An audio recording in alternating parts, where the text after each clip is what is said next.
Вітаю, шановні друзі! Сьогодні ми знаходимося у місті Молочанську, в опорному закладі номер 2 цього міста, у школі, і будемо знайомитися з жіночим обличчям цієї громади, з пані Мариною Романовою, директоркою школи та засновницею прекрасного музею, який присвячено історії рідного краю та німцям-менонітам.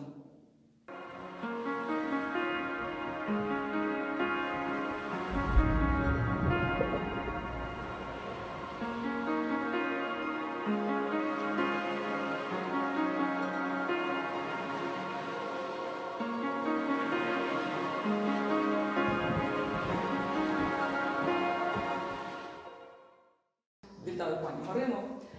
Скажіть, будь ласка, як то кажуть, з міста в кар'єр, що для вас означає ваша робота? Це натхнення, чи, можливо, це спосіб проведення свого часу, чи це спосіб заробітку грошей? Що для вас ваша робота? Моя робота – це, звичайно, натхнення. Натхнення бути для людей корисною, цікавою, креативною.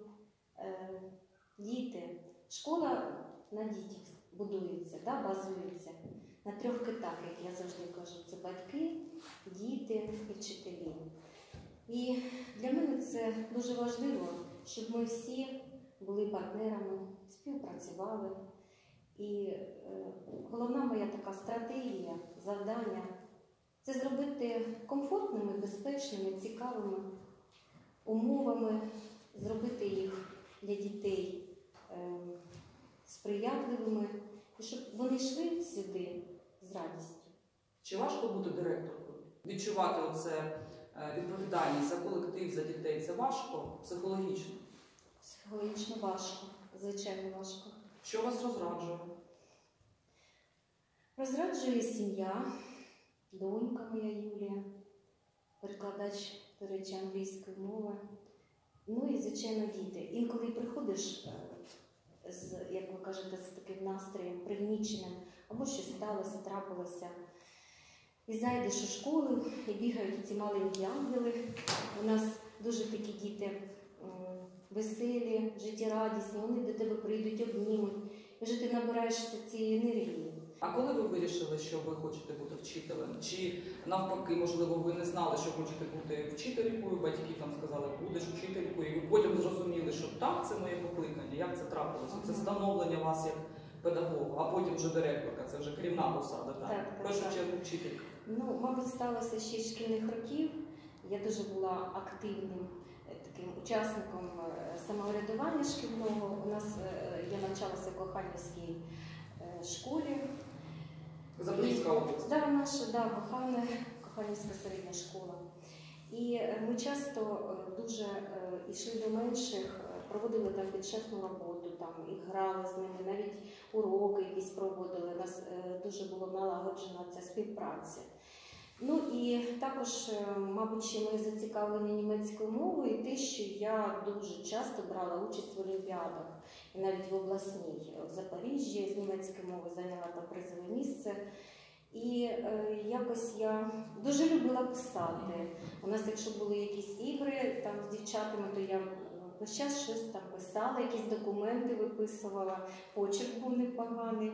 Ну і, звичайно, в майбутньому, коли вже до 10 класу треба було визначитися, ким ти станеш. Мені хотілося юристом, чесно вам скажу. І в мене такий був вибір, чи юристом, чи вчителем, але все ж таки переважило вчительство. І я вступила до Запорізького національного університету на факультет романо-германської філології. Ви філолог? Я філолог, так. Ну, пізніше, звичайно, стала керівником спочатку Долинської школи, а тепер Молочанського опорного закладу. Ви повернулися після навчання в університету, ви повернулися працювати? Ну, я сама з Коханого села, але тут корені моєї сім'ї.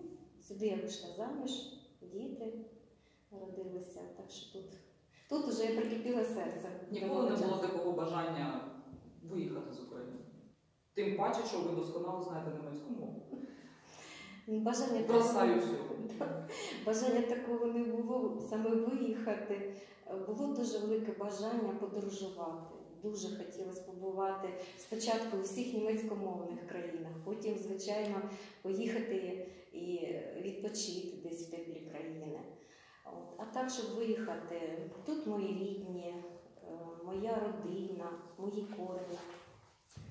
Хочу бути тут. Що вас надихає?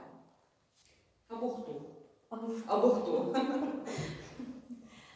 Ну, надихає, мабуть, пісня. Я люблю співати. Українська. Українська. Я співаю в православному хорі. Надихає, звичайно, моя сім'я. Вона мене спонукає до якихось там подвигів, звершень і так далі. І, звичайно, мої колеги, моя ця команда, вони мене надихають на креативність, на непосидючість, щоб я не сиділа тихенько за столом і працювала спокійно. Ні. Вони саме мене надихають на ці творчі злети в житті. А що може, наприклад, у вас, як то кажуть, позбавити вас рівноваги? Вибиває в підґрунті в мене неправда. Не знаю. Чомусь, мабуть, мене так виховали, що треба бути чесною з людьми. І коли дивляться в очі, посміхаються і говорять неправду, і я про неї пізніше дізнаюсь, це мене розчаровує дуже сильно. І інколи важко зібратися. Після цього, так. Чи є у вас хобі? Ну, про спів ми вже почули. А ще? Так. Мало, давайте ще. У мене дуже цікаве таке хобі, незвичайне. Я цікавлюся історією рідного краю.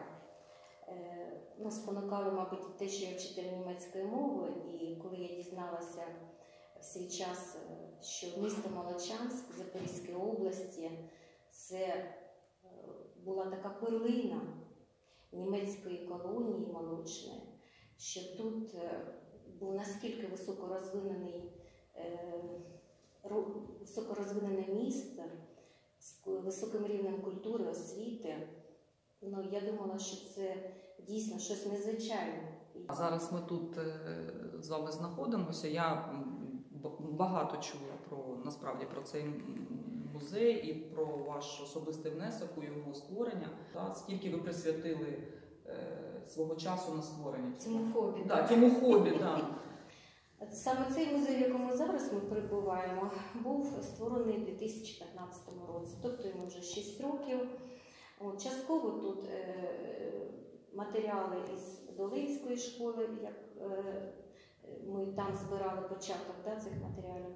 Ну і частково тут залишені були теж історичні різні експонати, які ми зберегли з колишнього музею в школі. Зараз він так і називається Краєзнавчий музей історії міста Молочанська, яке було колись Гальштатом, центром молочної колонії.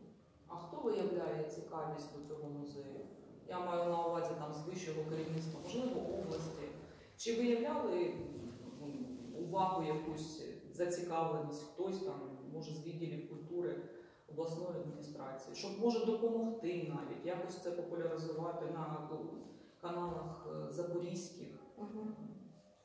Ну, я хочу сказати, що в нашому музеї побував навіть колишній посол Канади в Україні Роман Ващук. У нас побували 2 сенатори з Канади. У нас було маса людей, які приїхали з діаспори, це США, Німеччина. Ті тури, які були організовані саме Канадським менонітським центром, вони дали змогу дійсно відвідати наш музей, і вони були дуже здивовані і раді, що все-таки історія їх зберігається. На жаль, я не можу перед вами похизуватися, що тут були люди українські, сенатори, посли, так, звичайно, може, не такого високого рівня.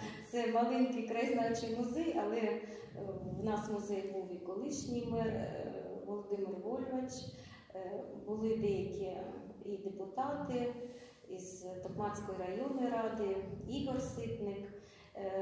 Тут у нас також проходять наші засідання гуртка «Діти-екскурсовод», який я проводжу. У нас дітки розповідають екскурсії англійською і німецькою мовами.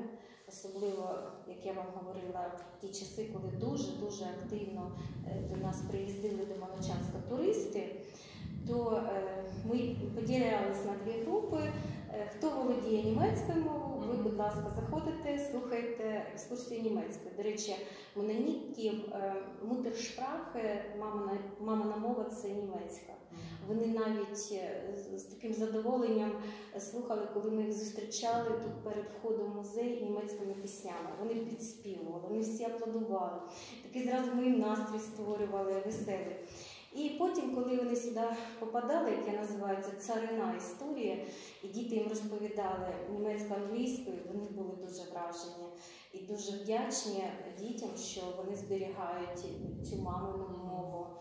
І тому я вважаю, що якщо так зробити певний підсумок, дуже побувало тут багато цікавих людей, художників, поетів, архітекторів.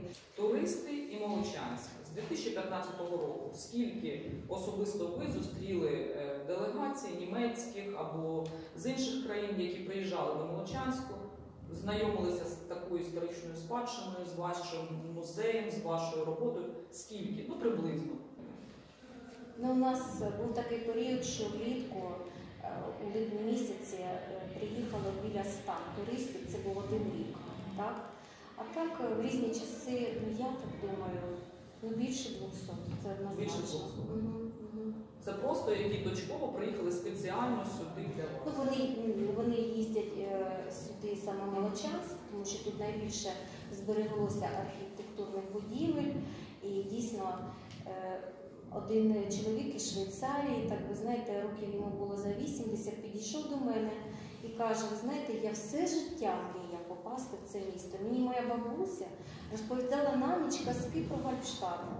І я приїхав і, чесно, покажіть мені ту казку, я поки що її не бачу. Що б хотіли змінити? Змінити так в цілому, як вчитель, кардинально. Не хочу бути директоркою, хочу бути космонавтом. Ні, також я такі плани в мене не дуже такі кардинальні. Ну, зараз я вам, як золота рибка, кажу, що, Марина, що ти хочеш змінити в своєму житті? Ой, золота рибка, в мене багато бажань буде. Багато буде бажань. Ну, хотілося, перш за все, я вважаю, що кожна людина, вона якийсь по собі слід залишає, так? І тому хочеться залишити по собі якийсь такий гарний слід, слід пам'яті, прищеплення любові до рідної землі. Хотілося б, звичайно, як я вже сказала, ще в майбутньому подорожувати. Надію маю, що зміниться, коли щось все на краще, карантин у нас зникне. Хочеться просто звичайного людського щастя. Я не можу такі будувати плани, я радію кожному дню, кожному успіху, і успіху своєї дитини, і успіху своїх дітей у школі, і колег. Для мене, я кажу, в мене такі не дуже великі бажання, там трьохповерховий будинок, там Lexus машини і так далі. Я людина більш така скромна і вважаю, якщо ти себе почуваєш щасливим, успішним, впевненим, то це і найкращі побажання, які можуть бути в людини. Пані Марино, а от якщо казати про дівчаток, про підлітків, ви от працюєте з дітьми і з підлітками, якесь окреме побажання для них, для дівчаток саме? У них такий зараз важкий період, я точно знаю, що вони вагаються багато і ставлять багато питань собі і оточуючим. Ви, як людина з досвідом, у якої донька, яка сама була дівчинкою, була підлітком, що б ви їм побажали? От уже з позиції свого життєвого досвіду. Дуже цікаве запитання, пані Наталія. Мабуть, я побажала дівчаткам, жінкам жити в гармонії з собою, з природою, в гармонії з людьми, щоб кожний день приносив маленьку частинку успіху, щоб вони були більш впевненіші, не вагалися, якщо трудні ситуації якісь з'являються на життєвому шляху. Дійсно, що знати, що кожна з вас дуже важлива і для родини, і в цілому для України, тому що дійсно кожен з нас відіграє свою маленьку роль, а в цілому всі, я думаю, дівчатка, жінки – це окраса нашого суспільства. Я всім бажаю такого весняного, гарного настрою, щастя всім, здоров'я і щоб у вас завжди були крила для успіху. Дякую. Це було настільки зворушливо і настільки відкрито, що просто я прям сама надихнулася. Дякую. Так.